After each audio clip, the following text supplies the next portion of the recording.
Assalamualaikum warahmatullahi wabarakatuh. Perkenalkan, nama saya Ahmad Fatan Maulana. Nomor induk mahasiswa 22310101005. Di sini saya dari kelompok 8 akan mempresentasikan tentang kepemimpinan pendidikan. Nah, pengertian kepemimpinan ini merupakan sebuah proses yang melibatkan pengaruh, pengarahan, serta koordinasi terhadap orang lain guna mencapai tujuan bersama dalam sebuah organisasi. Nah, menurut Yustika dan Syamsiah, seorang ilmuwan, kepemimpinan ini dapat diartikan sebagai proses memberikan pengaruh terhadap aktivitas kelompok yang terstruktur. Nah, untuk apa? Untuk menentukan dan mencapai suatu tujuan. Itu kepemimpinan. Nah, sedangkan kepemimpinan pendidikan adalah kemampuan seseorang untuk mengarahkan, memberikan inovasi, memberikan motivasi, mempengaruhi orang lain, khususnya dalam lingkungan institusi pendidikan, guna agar mencapai tujuan pendidikan yang lebih optimal, gitu. Itu kepemimpinan pendidikan. Selanjutnya, jenis dan gaya kepemimpinan pendidikan. Jadi jenis kepemimpinan pendidikan ini kepemimpinan yang efektif dan efisien akan tercapai apabila dijalankan sesuai fungsi dan tujuan yang telah ditentukan. Jadi seorang pemimpin yang perlu berupaya menjadi bagian integral dari kondisi kelompok atau organisasi yang dipimpinnya. Nah, yang pertama, jenis kepemimpinan otoritas. Tipe otoritas. Jenis kepemimpinan otoriter atau autokrat ini didasarkan pada kekuasaan penuh dan paksaan yang harus ditaati tanpa tawar-menawar. Biasanya pemimpin yang bersifat otoriter ini sangat egois, di mana egoisme yang tinggi membuatnya cenderung merubah fakta agar sesuai dengan keinginannya sendiri. Biasanya pemimpin yang tipe otoriter ini seperti itu. Saya naik dewe.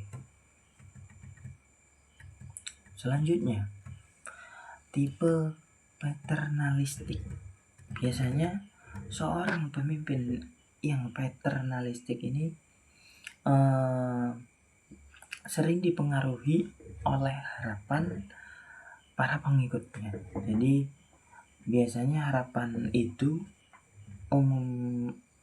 umumnya mencerminkan keinginan agar pemimpin bisa berperan seperti figur ayah, gitu, yang melindungi, yang menjadi sumber tanya dan petunjuk.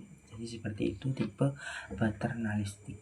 Nah, selanjutnya tipe karismatik. Biasanya tipe karismatik ini gaya kepemimpinan yang didasarkan pada pesona atau daya tarik pribadi. Biasanya seorang pemimpin yang berkarisma ini biasanya mampu memengaruhi orang lain sehingga pemimpin dapat mengarahkan bawahannya dengan efektif, gitu.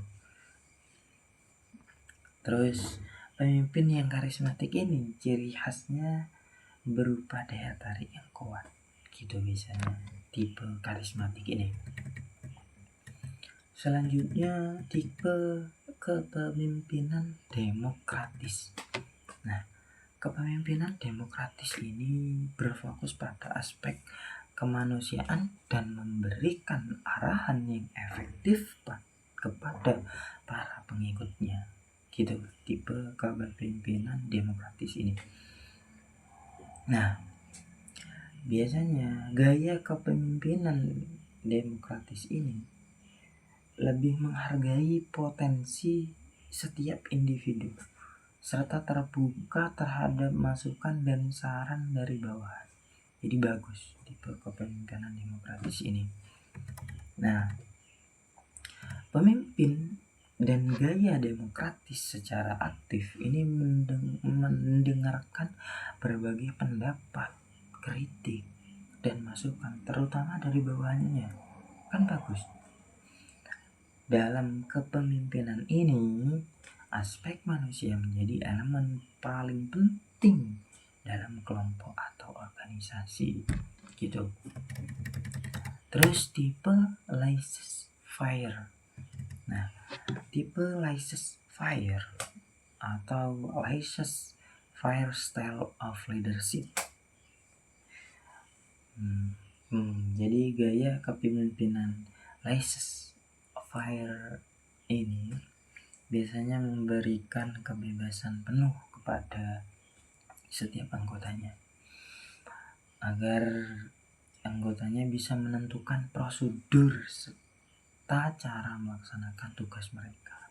Jadi setiap individu ini bebas memilih mau dengan siapa mereka ingin bekerja sama. Keputusan sepenuhnya ini berada di tangan anggota kelompok atau staf di lembaga pendidikan itu yang tipe laissez-faire style of leadership. Nah, terus gaya kepemimpinan pendidikan. Tadi kan kita bahas tipe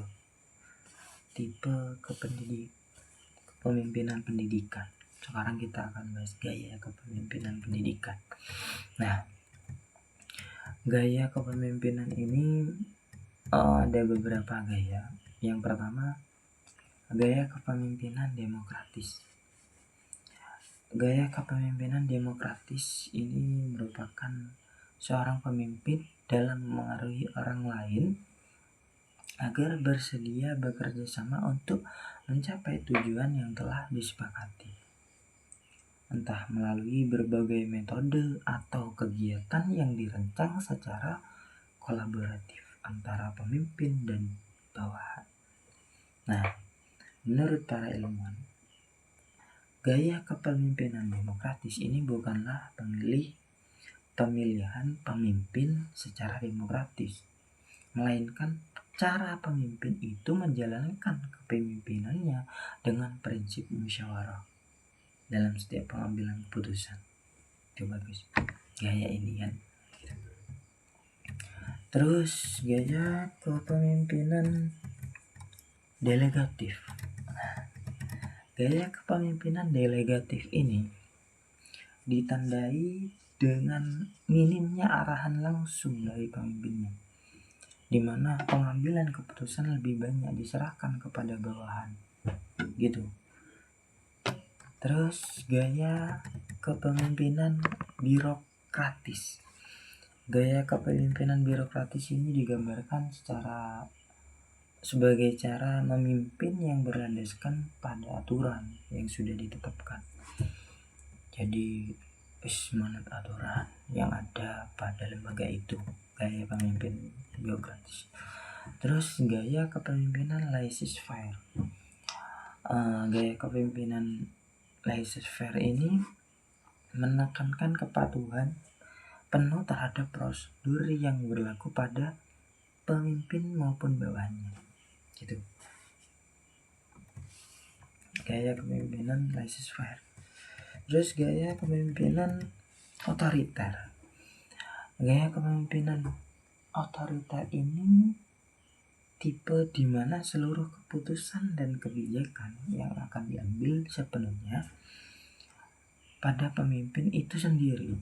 Jadi seluruh pembagian tugas dan tanggung jawab itu ditanggung oleh pemimpin yang bergaya otoriter itu. Sedangkan bawahan hanya melaksanakan tugas yang sudah diberikan saja. Jadi yang mengatur semuanya itu pemimpinnya, gitu. Terus gaya kepemimpinan karismatik.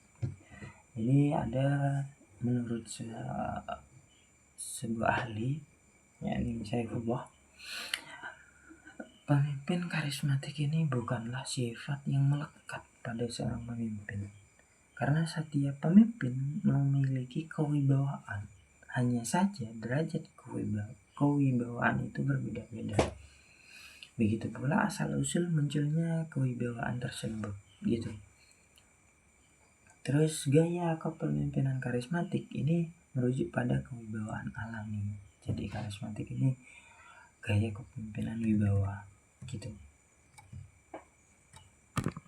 Terus gaya kepemimpinan transformasional. Gaya kepemimpinan ini berkaitan erat dengan proses perubahan atau transformasi dalam lembaga pendidikan. Jadi gaya ini cenderung mendorong bawahannya untuk menghasilkan ide-ide baru dalam menghadapi berbagai permasalahan dengan cara-cara yang kreatif dan inovatif. Itu gaya. Terus gaya kepemimpinan visioner. Biasanya gaya kepemimpinan ini dimiliki oleh seorang pemimpin yang berfokus pada memberikan makna dan arah terhadap pekerjaan serta upaya yang harus dilakukan oleh anggota organisasi, gitu. Selanjutnya, model pengambilan kebijakan dalam kepemimpinan pendidikan. Jadi ada model rasional yang berfokus pada pengambilan keputusan yang didasarkan analisis sistematis dan rasional. Terus ada model insermental yang menggarisbawahi proses pengambilan keputusan yang dilakukan secara bertahap tanpa melakukan perubahan, entah besar secara sekaligus ataupun kecil. Terus model partisipatif ini menitik beratkan keterlibatan aktif seluruh pemangku kepentingan dalam setiap tahapan pengambilan keputusan. Terus model kepemimpinan transformasional. Nah, biasanya model ini berorientasi pada pencapaian visi jangka panjang dan transformasi menyeluruh dalam dunia pendidikan. Jadi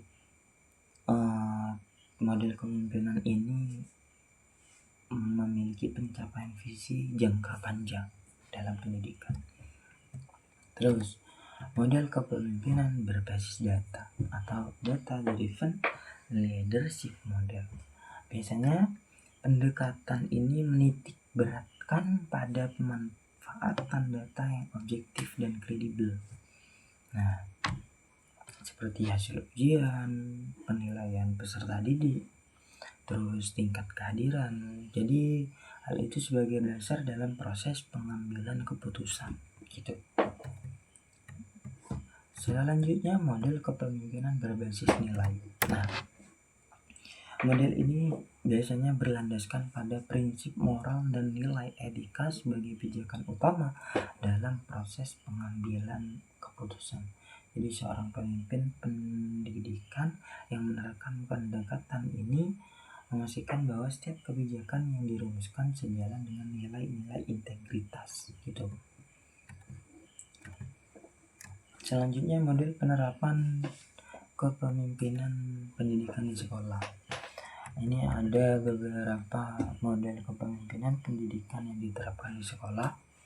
Yang pertama, kepemimpinan transformasional. Biasanya model ini menitik beratkan pada perubahan yang bersifat mendalam dan berjangka panjang. Terus kepemimpinan instruksional. Biasanya model ini menekankan pentingnya peningkatan mutu pembelajaran dan kualitas pengajaran di ruang kelas. Nah, instruksional itu. Terus kepemimpinan partisipatif. Biasanya kepemimpinan partisipatif ini menekankan pada pentingnya pelibatan semua unsur dalam komunitas sekolah dan proses pengembalian keputusan, gitu. Terus kepemimpinan berbasis nilai. Kepemimpinan berbasis nilai ini berfokus pada pentingnya integritas, etika, dan prinsip moral sebagai landasan dalam proses pengambilan keputusan. Di seorang pemimpin pendidikan yang merupakan model ini akan memastikan bahwa setiap kebijakan maupun tindakan yang diambil selaras dengan nilai-nilai utama seperti kejujuran, keadilan, dan tanggung jawab. Gitu. Terus kepemimpinan kolaboratif, biasanya model ini menekankan pentingnya sinergi dan keterlibatan semua elemen sekolah, mulai dari kepala sekolah, guru, staf administrasi, dan lain-lain. Terus penerapan model kepemimpinan dalam konteks sekolah, biasanya model ini ditentukan oleh situasi serta tantangan spesifik yang dihadapi masing-masing sekolah biasanya.